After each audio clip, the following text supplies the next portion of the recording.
دین کے معاملے میں جب تک ہم سوجھ بوجھ نہیں رکھیں گے اس وقت تک ہم اپنے ایمان کی حفاظت بھی مکمل طور پر نہیں کر پائیں گے۔ دنیا کے معاملے میں ہم بڑے سمجھدار ہیں، ہر چیز کا پتہ ہے کہ یہ اچھی ہے، یہ ہلکی ہے، اور جب دین کی باری آتی ہے تو پھر ہم یہی سمجھتے ہیں کہ جو سن لیا ہے یا جو ماں باپ نے بتا دیا ہے بس وہی کافی ہے۔ دین کے معاملے میں اتنے سیدھے سادے نہ رہیں۔ سبحان اللہ۔ دین کی قیمت اگر آپ نے پوچھنی ہے تو آپ جو ہے وہ کربلا والوں سے پوچھیں، ان سے پوچھیں کہ دین کیا ہے اور دین کی قیمت کیا ہے۔ سبحان اللہ۔ سبحان اللہ۔ آپ کو اور مجھے کیا پتا کہ دین کیا چیز ہے اور اس کی قیمت کیا ہے۔ ہم اتنے سست ہو گئے، اتنے برے وقت میں ہم آن پھنسے کہ اسلامی جمہوریہ پاکستان کا چیف جسٹس ہو اور وہ یہ کہے کہ قادیانی کے ماننے والے جو ہیں وہ اپنی مذہب کی جیسے مرضی اشاعت کرتے پھریں، اور ایسی تفسیر کہ جس میں محمد رسول اللہ صلی اللہ تعالی وسلم کے نامی کو ہٹا کر وہاں غلام احمد کا نام جو ہے وہ درج کیا جائے، اور وہ کہے کہ اس تفسیر کو آپ چھاپ سکتے ہیں۔ اس سے بہتر نہیں تھا کہ ہم پہلے ہی مر جاتے۔ سبحان اللہ۔ سبحان اللہ۔ کب ہم اٹھیں گے؟ یہ سارا ملک لوٹ کر کھا گئے، لیکن پھر بھی آپ نے یہی کہا کہ مولویوں کے پیٹ نہیں بھرتے۔ کیوں؟ کہ آپ کے ذہنوں میں ڈالا ہی یہ گیا ہے کہ آپ کے سب سے بڑا دشمن جو ہے وہ مولوی ہے۔ کیوں؟ وجہ یہ ہے کہ جب تک عوام علماء کے ساتھ جڑی رہتی ہے وہ گمراہی سے بچ جاتی ہے۔ عالم ہر گمراہی پر تنبیہ کرتا ہے اور ایمان کی حفاظت کا باعث بنتا ہے، لیکن جب عوام اور علماء میں دراڑ پیدا ہو جائے، عوام علماء کو سننا جو ہے وہ اس کا شوق نہ رکھیں، اس وقت لوگ گمراہ ہونا شروع ہو جاتے ہیں، جس کا ثبوت جس کے فیصلے میں جو ہے موجود ہے۔ قرآن کی آیات پڑھ رہا ہے اور اتنا پتہ نہیں ہے اس کا مطلب کیا ہے۔ ختم نبوت ایمان کی بنیاد ہے، جس کا ختم نبوت پر ایمان نہیں ہے وہ مسلمان ہی نہیں ہے۔ قرآن نے جب کہہ دیا ما کان محمد ابا احد من رجالکم ولکن رسول اللہ وخاتم النبیین، حضور سارے انبیاء میں سے آخر میں تشریف لائے ہیں، حضور کے بعد کوئی بھی نیا نبی نہیں آ سکتا۔ تاجدار ختم نبوت زندہ باد۔ زندہ باد۔ میرا دل نال آواز کٹ کے تاجدار ختم نبوت، زندہ باد۔ زندہ باد۔ تاجدار ختم نبوت۔ زندہ باد۔ زندہ باد۔ کلہ توڑے سا۔ آپ سنیں تو صحیح، حضور کے تمام بیٹے وہ بلوغت کی عمر میں پہنچنے سے پہلے اس دنیا سے چلے گئے ہیں۔ کیوں؟ اس لیے کہ شاید کوئی یہ نہ سمجھے کہ جس طرح حضور نبی ہیں تو حضور کے بیٹوں کو بھی کوئی نبی کہنا نہ شروع کر دے۔ حضور نے اپنے بیٹے ختم نبوت کی خاطر جو ہے وہ قربان کیے، اور ہمیں اب بھی مسئلہ سمجھ نہیں آیا کہ ختم نبوت کیا چیز ہے۔ قرآن کہتا ہے کہ حضور مردوں میں سے کسی بھی بالغ مرد کے باپ نہیں ہیں، لیکن حضور انبیاء میں سے سب سے آخری نبی ہیں، اللہ کے عظیم اور آخری رسول ہیں، اور خود حضور نے فرمایا انا خاتم النبیین، میں تمام انبیاء کا خاتم ہوں، مجھ پر نبوت کا سلسلہ جو ہے وہ ختم ہو چکا ہے، میرے بعد قیامت تک جو ہے وہ کوئی بھی نبی نہیں آ سکتا، لا نبی بعدی، میرے بعد نبوت کا سلسلہ ہی ختم ہے۔ جب ایک چیپٹر مکمل ہو چکا، آخر میں مہر لگ چکی، اب کوئی اس میں گھسیڑنا چاہے تو کیسے یہ ممکن ہے؟ اور پھر یہ دجال یہ کانا اپنی حیثیت تو دیکھے، جب حضور نے فرمایا لو کان بعدی نبیا لکان عمر بن الخطاب رضی اللہ تعالی عنہ، میرے بعد اگر کوئی نبی ہو سکتا تو عمر بن خطاب رضی اللہ تعالی عنہ جیسا عظیم شاہکار جو ہے وہ نبی ہوتا، لیکن فرمایا کہ یہ بھی نبی نہیں ہے، نبی صرف اور صرف میں ہی ہوں، اور میری نبوت ہی قیامت تک جو ہے وہ جاری و ساری رہنی ہے۔ لیکن ہمیں پتہ ہی نہیں ہے کہ ختم نبوت کہتے کسے ہیں۔ ہم نے ساری زندگیاں جو ہیں وہ گزار لی ہیں، داڑیاں ہماری سفید ہو چکی ہیں، ہم نے ہاتھوں میں لاٹھیاں پکڑ لی ہیں، لیکن ختم نبوت کا پتہ نہیں ہے۔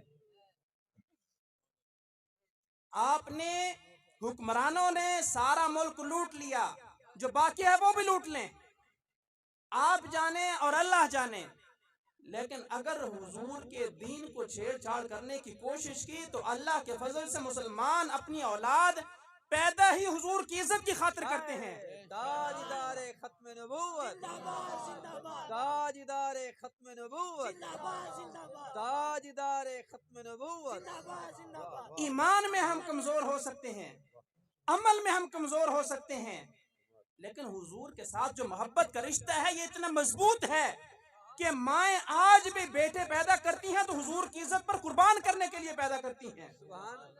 اگر باپ اپنے بیٹوں کی پرورش کرتے ہیں تو اس وجہ سے کہ اگر حضور کی خاطر اپنے بیٹوں کو قربان کرنے کی باری ہے تو میں دریغ نہیں کروں گا۔ آپ صحابہ کا دور پڑھ کر تو دیکھیں، مائیں اپنے بیٹوں کو خود جہاد پر بھیجتی کہ جاؤ جہاد میں حضور کے دین کو بلند کرنے کی کوشش کرو، اللہ کے پیغام کو عام کرنے کی کوشش کرو۔ بیویاں اپنے خامدوں کو بھیجتی کہ جاؤ جہاد میں جاؤ۔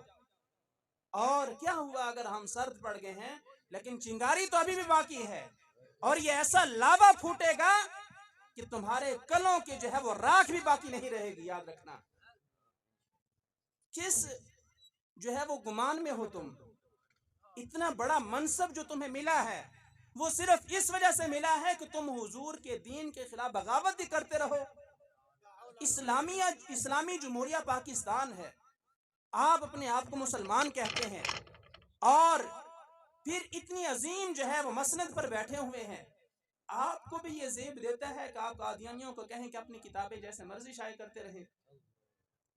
یہ قانون ایسے نہیں بنا تھا، ہمارے علماء نے قربانیاں دی ہیں، عوام نے قربانیاں دی ہیں، 10 ہزار لوگ جو ہے وہ ختم نبوت کے قانون کی خاطر قربان ہوئے ہیں۔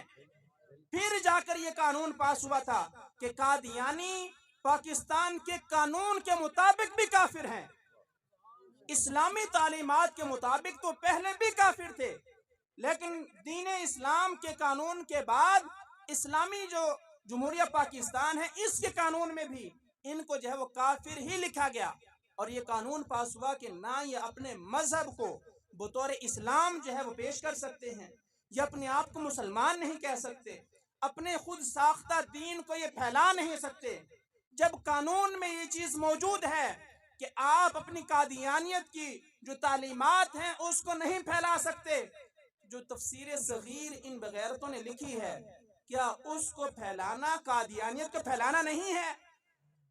جس مذہب کی کتاب ہوتی ہے وہ اس مذہب کی اشاعت کا سبب ہوتا ہے، اور اگر تفسیر صغیر کو آپ اجازت دیتے ہیں یہ جیسے مرضی عام ہوتی چلی جائے تو پھر کیا ہوگا؟ ہر گھر میں تفسیر صغیر پہنچ جائے گی، اور ہمیں پتہ ہی نہیں ہے کہ تفسیر صغیر کیا ہوتی ہے، ہمیں پتہ ہی نہیں ہے کہ ختم نبوت کیا ہوتی ہے، ہمیں پتہ ہی نہیں ہے کہ قادیانی کون ہوتے ہیں، مرزائی کون ہوتے ہیں، احمدی مرتد کون ہوتے ہیں، ہمیں پتہ ہی نہیں ہے۔ اور کیا ہوگا؟ آہستہ آہستہ لوگ اپنے ایمان سے جو ہے وہ ہاتھ دھو بیٹھیں گے، اور کافر یہی تو چاہتا ہے، کافر یہی تو چاہتا ہے کہ یہ فاقہ کش جو موت سے ڈرتے نہیں، ذرا روح محمدی کو ان کے بدن سے نکال لو۔ یہ رسول اللہ کی جو محبت کا رشتہ ہے اسی وجہ سے اسلام باقی ہے، مسلمان باقی ہیں۔ اگر مسلمانوں کی حضور کے ساتھ جو محبت ہے اور جو روح کا ایک تعلق ہے اگر یہ ختم ہو جائے مسلمان خود و خود ہی مٹ جائیں گے۔ لیکن یاد رکھیں کہ ایمان کے محافظ آج بھی زندہ ہیں، اور جس طرح تمہاری ذمہ داری ہے کافروں کو خوش کرنا تو ہماری بھی ڈیوٹی ہے کسی کو خوش کرنا۔ تم اگر کسی کے اشارے پر بیٹھے ہو تو ہمیں بھی کسی نے بٹھایا ہے، اور اگر تم اسلام کے خلاف بکواس کرو گے تو اس کا جواب دینا ہماری بھی ذمہ داری ہے۔ اور پھر کہتے ہو، قرآن کا حوالہ دے رہے ہو